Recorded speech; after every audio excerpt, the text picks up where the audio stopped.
चलिए देखते हैं आज का क्लास। अध्याय 7 साम्यावस्था के अंतर्गत आज का जो हमारा टॉपिक है, अभी पिछले क्लास में हमने साम्यावस्था में कुछ टॉपिक पढ़ा है।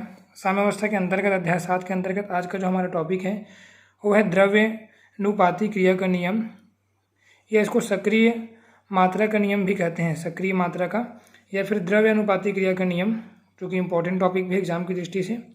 सबसे पहले देखते हैं कि नियम क्या है। तो गुल्डबर्ग व वागे ने सन 1867 में इस नियम का प्रतिपादन किया और इस नियम अनुसार निश्चित ताप पर किसी पदार्थ के क्रिया करने की दर, निश्चित ताप पर किसी पदार्थ के क्रिया करने की दर उसकी सक्रिय मात्रा के समानुपाती होती है। मतलब उसकी सक्रिय मात्रा क्या होता है? सक्रिय मात्रा मतलब जैसे सपोज हम कोई भी चीज़ ले रहे हैं, जैसे हम अमोनियम क्लोराइड ले रहे हैं, HCl ले रहे हैं, NaCl ले रहे हैं, कोई भी चीज़ ले रहे हैं ना, तो वहाँ पर हम पूरे चीज़ को तो नहीं ले सकते। वहाँ पर जैसे हम मान के चलें कि हमने ले लिया आधा लीटर ले लिया सपोज, या फिर 1 लीटर ले लिया, तो उसमें से कितना द्रव्यमान वहाँ पे क्रिया कर रहा है। पूरा 1 लीटर तो क्रिया नहीं करेगा, पूरा तो उत्पाद में नहीं बदल जाएगा, है ना। तो अभिकारक की कितनी मात्रा वहाँ पर क्रिया कर रही है उसको सक्रिय मात्रा या सक्रिय द्रव्यमान कहते हैं। तो समानुपाती होती है तथा किसी रासायनिक अभिक्रिया की दर क्रियाकारक पदार्थों की सक्रिय मात्राओं के गुणनफल के समानुपाती होती है। ये नियम है। यहाँ पर हम देखते हैं A, B 2 अभिकारक हैं जो कि क्रिया कर रहे हैं, और CD उत्पाद है, उत्पाद बन रहा है CD, ठीक है। A और B अभिकारक हैं, उत्पाद बना रहे हैं CD। अग्रगामी अभिक्रिया की दर है ना, अग्रगामी मतलब ये अग्रगामी हो गया और ये पश्चगामी हो गया, ठीक है, अभिकारक और ये फिर उत्पाद। तो अग्रगामी अभिक्रिया की दर होगी RF, R मतलब रिएक्शन होता है, F मतलब फॉरवर्ड अग्रगामी, है ना, F है यहाँ पे RF।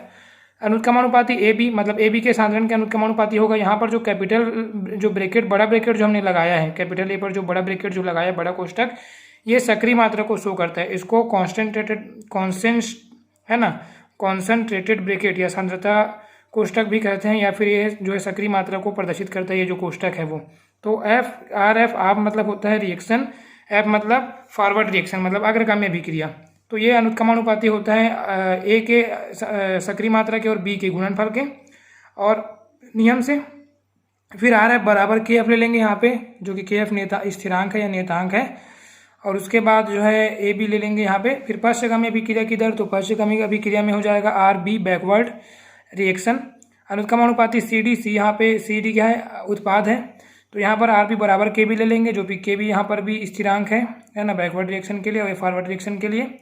साम्यावस्था पर दोनों आपस में बराबर होंगे, RF बराबर RB। उसके बाद जो है RF का वैल्यू है KF AB और बराबर RB का वैल्यू है KB CD। तो यहाँ पर पक्षांतर कर देंगे, तो KF बटे KB बराबर CD बटे AB बराबर KC, जहाँ पे KC है जो है साम्य स्थिरांक सांद्रता पर, है ना, जहाँ पे C क्या है? कॉन्सेंट्रेशन। तो KC बराबर KF बटे KB और KF और KB का वैल्यू CD बटे AB है। तो इसको यहाँ से KC बराबर KF बटे KB लिख सकते हैं, या फिर KC बराबर CD बटे AB भी लिखा जा सकता है। तो इस प्रकार से ये जो है आपके द्रव्यानुपाती क्रिया का नियम हो गया, इसको KC तक जो है लिखना है हमको। उसके बाद इसी में आप लोग चाहें तो इसको स्क्रीनशॉट भी ले सकते हैं, यहाँ से ऊपर से पूरा वैल्यू मैं ले लेता हूँ, द्रव्यानुपाती क्रिया का नियम। उसके बाद यहाँ से ये थोड़ा सा एरिया। उसके बाद इसी में एक टॉपिक देखते हैं जो कि इम्पोर्टेंट भी है। देखते हैं KP व KC में संबंध, ये भी साम्यावस्था के अंतर्गत इम्पोर्टेंट टॉपिक है, कई बार एग्जाम में आया भी है। तो KP और KC में संबंध, जहाँ पे KP क्या है? साम्य स्थिरांक है, आंशिक दाब P पर, P है जो कि दाब है, और C क्या है? सांद्रता है। तो ये जो है C सांद्रण पर या मोलर सांद्रण, C मोलर सांद्रण पर ये क्या है? साम्य स्थिरांक है K। यहाँ पर ये आंशिक दाब पर है, ये C मोलर सांद्रण पर है ना। तो KP और KC में संबंध, तो सबसे पहले कि माना कि एक गैसीय अभिक्रिया, कोई गैसीय अभिक्रिया है जिसमें A अभिक्रिया कर रहा है B के साथ और CD बना रहे हैं। तो यहाँ पे A, B 2 अभिकारक हैं जो कि अभिक्रिया करके CD उत्पाद बना रहे हैं। यहाँ पे जो N1 है वो A की मात्रा है और N2 B की मात्रा है। यहाँ पे सक्रिय द्रव्यमान की हम बात कर रहे हैं, मात्रा की बात कर रहे हैं, क्योंकि सभी तो क्रिया नहीं कर सकते, जितनी मात्रा क्रिया करे उसको ले रहे हैं। बराबर यहाँ पे C का जो मात्रा है M1, D का जो मात्रा है M2। द्रव्यानुपाती क्रिया के नियम से क्या होता है? K बराबर हमने अभी थोड़ी देर पहले देखा CD बटे AB। यहाँ पे जो बड़ा कोष्टक लिया था हमने वो सांद्रता को शो करता है, उसकी मात्रा को शो करता है। यहाँ पे बड़े कोष्टक की जगह हम M1 ले रहे हैं इसकी मात्रा के लिए। तो C की मात्रा M1 प्लस D की मात्रा M2 बटे A की मात्रा N1 प्लस B की मात्रा N2। तो यहाँ पे CD बटे AB केवल उसकी मात्रा को हमने लिख दिया है। अब अभिकारकों व उत्पादों के मोलर सांद्रण लेने पर, तो अभी यहाँ पर हमने फिर केवल कॉन्सेंट्रेशन मतलब यहाँ पर हमने केवल साम्य स्थिरांक के लिए है। यदि हम उसको मोलर सांद्रण के अकॉर्डिंग बात करें तो यहाँ पर के सी हो जाएगा। मोलर सांद्रण सी, जहाँ पे सी क्या है, मोलर सांद्रण। आप लोग लिख भी सकते हैं कि जहाँ पे सी है ना मोलर सांद्रण है, तो यहाँ पर हम क्या करेंगे, सी लगा देंगे सांद्रण के लिए सी, और ये हो जाएगा सी सी, सी डी, सी ए, सी बी, है ना। हमने सी लगा दिया, सी लिया इसलिए मोलर सांद्रण पर, और उसकी मात्रा को हम ऊपर में घात के रूप में लिख देते हैं, है ना। सी की मात्रा m1, डी की मात्रा m2, ए की मात्रा n1 और बी की मात्रा n2। तो इसको इस प्रकार से लिखेंगे, है ना। उसके बाद अभिकारकों व उत्पादों के आंशिक दाब पी लेने पर, अभी हमने सांद्रता सी लिया था मोलर सांद्रण, यहाँ पर हम अगर आंशिक दाब पी लें तो ये हो जाएगा के पी बराबर, है ना, जहाँ पे हमने सी लिया वहाँ पर पी ले लेंगे, बस पी पी पी पी, जहाँ पर हमने सी लिया वहाँ पर पी ले लेंगे। ये हो जाएगा पी सी, इसकी मात्रा m1, पी डी इसकी मात्रा m2, पी ए इसकी मात्रा n1 और पी बी इसकी मात्रा n2।